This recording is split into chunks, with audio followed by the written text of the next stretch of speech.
everybody, and welcome to the Star Companion podcast. My name is David, and that guy's name is Zach. And we are your co-hosts for a trek through Star Trek, if you will. It is a trek through the Star Trek universe by episode and by stardate. And we are in the middle of reviewing Enterprise Season 1, and today's episode is Season 1, Episode 8. And the name of the episode is Breaking the Ice. Yeah, stardate between 619215.1 and 731215.1. They're just out in the world. For posterity's sake. For posterity's sake. I know eventually they actually start doing some real stardate. So the synopsis of this episode is Enterprise NX-01 is at warp. In the busy mess hall, Trip Tucker has brought in drawings from his nephew's 4th grade class and is showing Dr. Phlox, who is amused. He gets T'Pol's attention and shows her as well, though she is not as amused, finds one of the drawings, quote, surprisingly accurate. Soon, everyone notices the starship has dropped to impulse. Captain Archer announces for everyone to get to a window. Enterprise has discovered a large comet and calls senior staff to the bridge. Dad gets jazzed. He says, everyone get to a window stat. Dad is jazzed, bro. And you know what? That carries him through to, Mayweather commenting that the comet, it's a comet, right? Or is it an asteroid?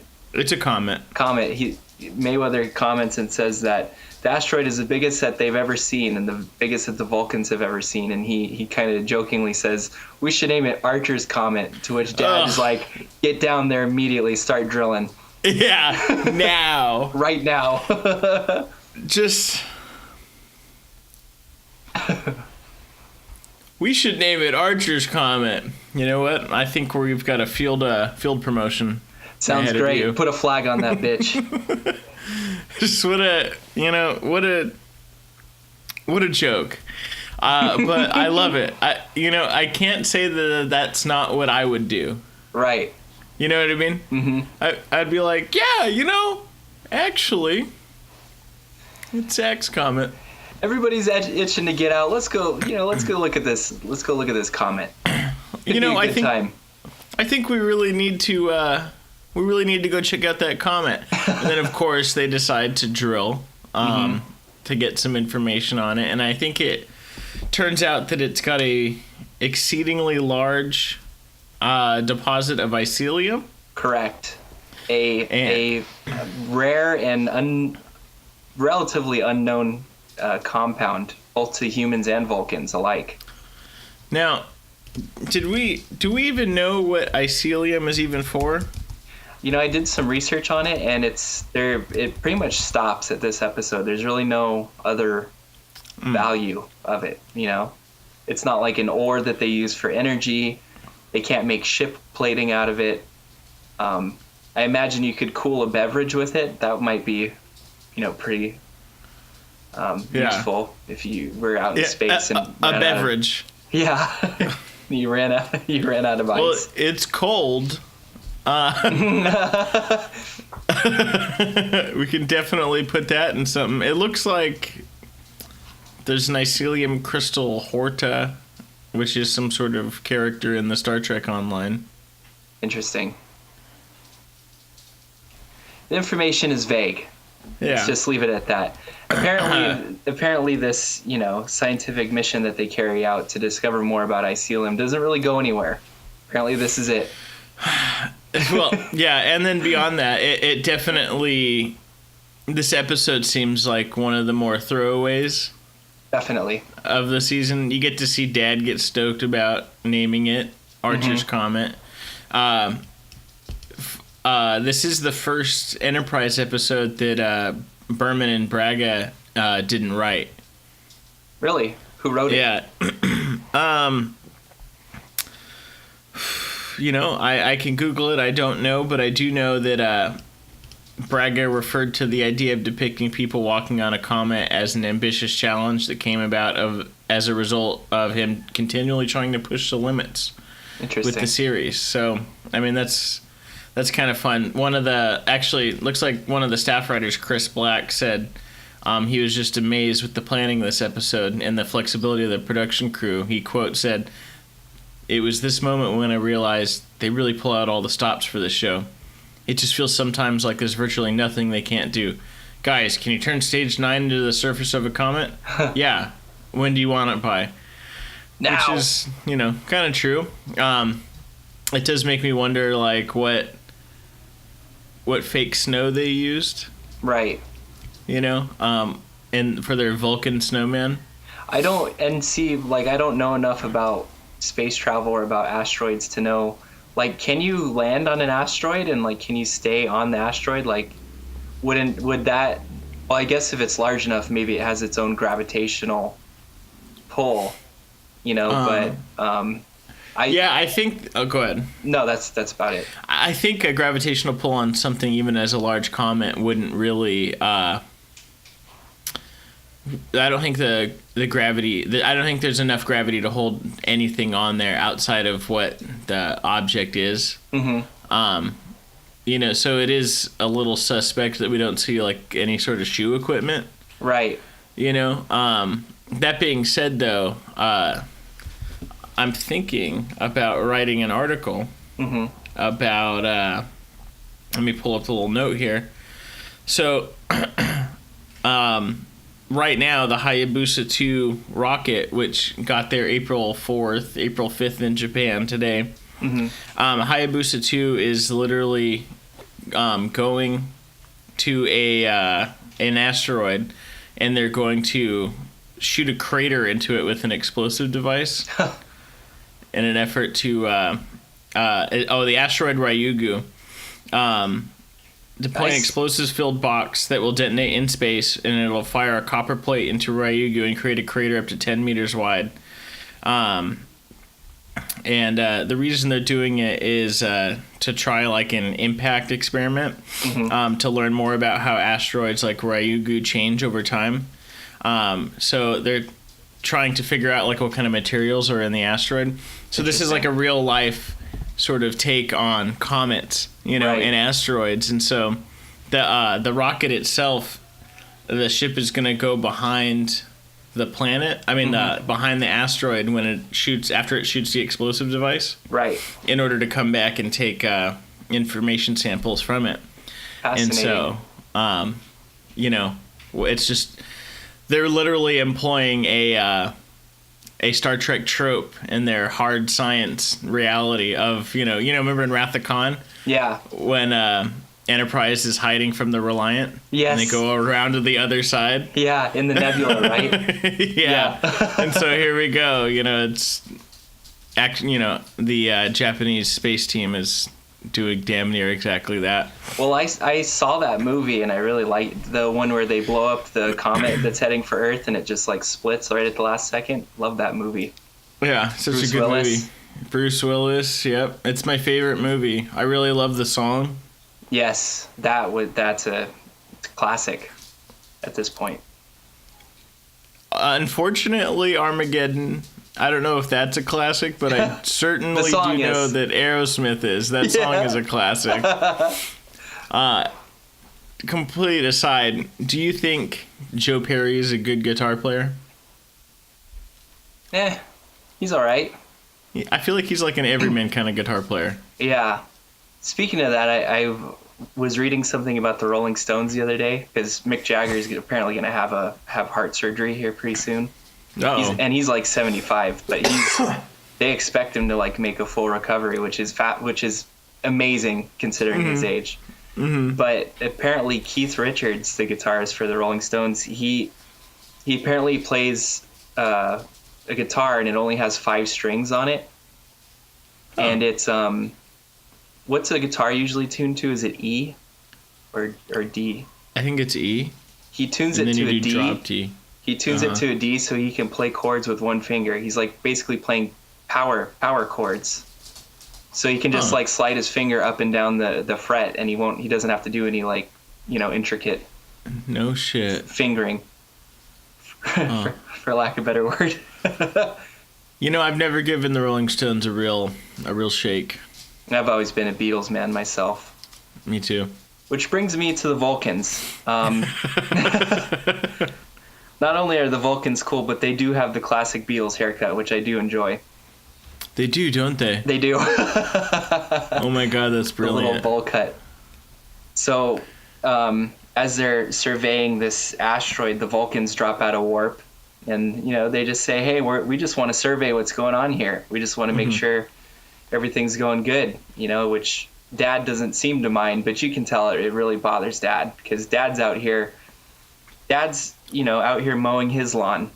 He's doing the things that he needs to do to upkeep his house. And he doesn't need his neighbors coming by and telling him how to run his own household. There you go. He's thinking about raising his truck later. That's right. Goddamn Vulcans always showing up. It's Saturday morning, it's like 6 o'clock in the morning. He's already sawing wood and the neighbors are pissed. And the neighbors are the assholes. Yeah, actually. And so I think I guess the main theme of this is, so Dad is mad at the neighbors, read Vulcans, for always watching us and being on our backs and shit, why can't we just live? Just let me live, man. And, I don't blame them, the Vulcans, for, checking in here and there. This is kind of a sensitive subject, and ultimately they get their core sample, and then the asteroid starts to tilt towards the sun, at which point the heat gets too great and they got to get out of there. And that's Mayweather and Reed. Yes. And they got to get out of there, so they hop in the runabout, and then they get ready to blast off, and they shoot a crack into the asteroid because it's melting, and at which point they get dropped down into the asteroid. And they then, Enterprise, through some quick thinking, goes, we need to use our little grapple hooks. There you go. And then they miss the shot. Yeah, the grapple hook with the plunger on the end of it. 2 plungers, and they miss one of the plunger misses. Plunger Mitches. And in a in a moment of weakness, maybe not weakness, maybe in a moment of diplomacy, Archer decides to reach out to the Vulcans, and they employ their tractor beam, and fancy tractor beam. Thanks for sharing the technology, man. Yeah, the Trip even jokes later on. He's like, "Hey, how about you share that technology with us?" And the Vulcan's like, "Well, that's classified." Boop, boop. Oh, sure it is. Everyone's got a tractor beam. So I mean, overall, I guess it was kind of fun. It's nice seeing a Vulcan snowman. Yes. I really liked that, again, Phlox's takes are the best. Human children have such fertile imaginations. Yeah. Nice. He is just so happy to be out in space and running around with his buds. Yeah. I think he's literally an anthropologist at heart. Yeah. And he's like, this is fun as hell. I love how he just he starts going, when they're doing the broadcast to the kids back at home, and he steps up. Yep. He steps up to start talking about germs in space, and he just gets so into it, and they just have to cut him off because they know he can just go forever. Just ruin the whole thing. Yeah, and I think that's the real highlight of the whole story. Yeah. Of this episode. It's just a lot of fun, that little. Because that's exactly what would happen now. Oh, totally, yeah. We would totally get a video of hi, I'm Jonathan Archer, and they call me Dad on the ship. Well, if you remember a couple years ago, that guy who was living up at or maybe not even a couple years ago, maybe last year, the guy who was living up in the space station, he did his Reddit AMA. Oh, yeah. Up there. Yeah. I forget his name, the bald-headed guy, but, Astronaut bald guy with the twin brother as well. Mm-hmm. Oh yeah. So, they're not far from the mark of first humans in space. What's gonna happen? All these things are happening now. You said with the Hayabusa and with the space station. So again, in my book, they're hitting the mark. May not be the most interesting episode to look at critically, but it is interesting, when you think about the title, Breaking the Ice. It's kind of a double entendre. Yeah. Not only are they breaking the ice on the comet, but they're breaking the ice with the Vulcans. And they're kind of, T'Pol says at the end that reaching out to the Vulcans for help, it would surprise the captain of the ship because he thinks humans are arrogant. And humans think that Vulcans are arrogant too, so they're just working on bridging that gap a little bit further. Yep. I think that's very succinct. I have one final little piece. I did think it was enjoyable how the main plot's about the comet, but the subplot of T'Pol's marriage. Yes. That was big. You're right. Maybe the most interesting portion. Yeah. And because she gets that priority 1 subspace message. Yes. Trip thinks it's nefarious. Has Hoshi decode it. Turns out Trip reads it and it's about her marriage, and he feels guilty. Doesn't tell Archer about it because Archer doesn't need to know. And then he then has to confront T'Pol about it. And then I think Phlox then advises as the ship's counselor that, well, maybe, you should, T'Pol, try and talk to someone, you know. Because is she getting headaches? There's something going on with her. She can't sleep, and so she's getting tension headaches. Yeah. Well, Phlox continues to play just like these really pivotal, like little tiny roles, like he, and it's because he straddles that line between counselor and also physician, I love his character. I think he's totally like one of the more important characters of the series so far. Oh yeah, I think he might be one of my favorite doctors. Really? Which I guess is sort of blasphemous. All the doctors seem to be actually great. Yeah. I wasn't a huge fan of Crusher. I mean, she has her time and place, and I like her as a character. There's nothing I don't like about her. It's just, if I were to rank them, I would say, maybe Phlox and Bones are up near the top for me. Yeah. Gotta love Bones. I love Phlox. I think Dr. Crusher is a real underutilization by the Next Generation writers. Yeah. She does have her moments here and there. Bashir's cool. Yeah. Bashir in DS9 plays like the I'm gonna sex you up. Yeah. He's a horny little Indian.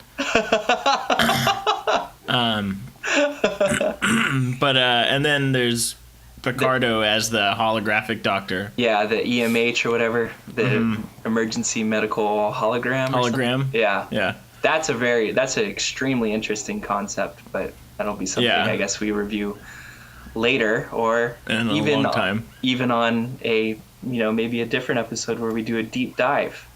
And on doctors. On doctors, yeah. Hot. And on top of these, reviewing episode by episode, Zach and I are planning on doing some deeper dives and maybe discussing some issues at length. And those will be something that you'll probably have to contribute via Patreon to get access to. Yeah, definitely. Definitely worth it too. Definitely. It's for sure going to be worth it. We got some great tiers on there. You get some free stuff. Well, I mean, I guess not free, but you get some special goodies from us. But yeah, I'm going to post, I think comparison of the Hayabusa article to Star Trek. That's smart. Sounds like a good idea. And so you can check us out on all major podcasting platforms. Send us an email, thestarcompanion@gmail.com. Follow us on Instagram for some great little memes and posts. And thanks for listening. Yeah, and keep trekking, everybody. Trek about. Trek about.